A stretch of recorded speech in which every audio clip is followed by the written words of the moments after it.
জুলাই আন্দোলনে সারা দেশে পুলিশ হত্যার দ্রুত তদন্ত হবে জানিয়েছেন স্থানীয় সরকার মন্ত্রী মির্জা ফখরুল ইসলাম আলমগীর।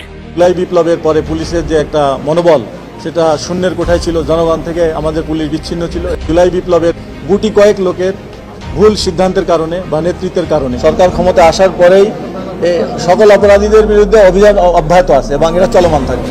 পুলিশ বাহিনীকে আমরা সমগ্র পুলিশ বাহিনী কিন্তু দায়ী ছিল এই অপরাধের জন্য, এই গণহত্যা সংঘটিত করার জন্য। পুলিশ হত্যার তদন্ত নাকি আবার করা হবে, বিচার নিশ্চিত করতে হয়। অবশ্যই আগে যারা জুলাই গণঅভ্যুত্থানে জুলাই যোদ্ধা যারা আহত হয়েছে, শহীদ হয়েছে, তাদের বিচার আগে নিশ্চিত করতে হবে।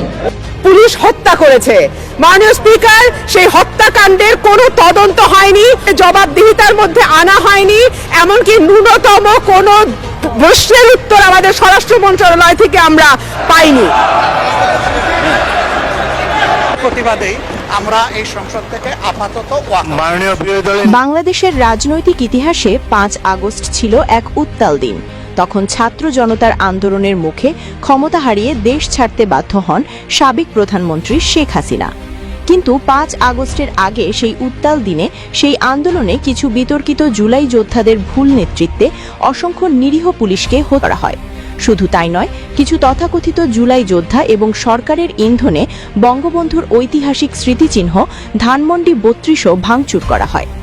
জুলাই আন্দোলনে আহত ও নিহতদের পরিবার আইনি সুবিধা পেলেও পুলিশ হত্যার বিচার আজও হয়নি। তখন পুলিশ হত্যাকারীদের বিচার আটকে দিয়েছিলেন ডক্টর ইউনূস। তখন আদালতের দ্বারে দ্বারে ঘুরতে হয়েছে নিহত পুলিশ সদস্যের পরিবারের। সেই সঠিক বিচার পাওয়ার জন্য আজও আশায় বুক বাঁধেন নিহত পুলিশ সদস্যের পরিবার। এবার পুলিশ হত্যা মামলার বিচারের ব্যাপারে নতুন আশা জাগিয়েছেন পুলিশ প্রধান। ওনার এই বক্তব্যের পর নতুন আশায় বুক বাঁধছেন নিহত পুলিশ সদস্যদের স্বজনেরা। পুলিশ হত্যা মামলায় উঠে এসেছে এনসিপির শীর্ষ নেতাদের নাম। পুলিশ হত্যার সাথে তো বিএনপি জড়িত ছিল, অনেক সন্ত্রাসী আছে না যারা চাঁদাবাজি করেছিল, তারা জড়িত ছিল।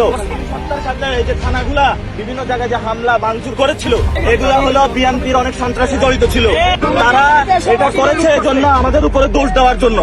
যে কোনো সময় গ্রেফতার হতে পারেন হাসনাত আব্দুল্লাহ সহ আরো বিতর্কিত জুলাই যোদ্ধারা।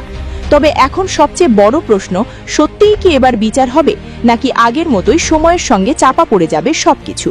তাই প্রিয় ভিউয়ার্স, এই বিষয়টিকে আপনাদের দৃষ্টিকোণ থেকে কিভাবে দেখছেন? আদৌ কি হবে পুলিশ হত্যার বিচার? এ বিষয়ে আপনার মতামত অবশ্যই কমেন্ট করে জানিয়ে দিন।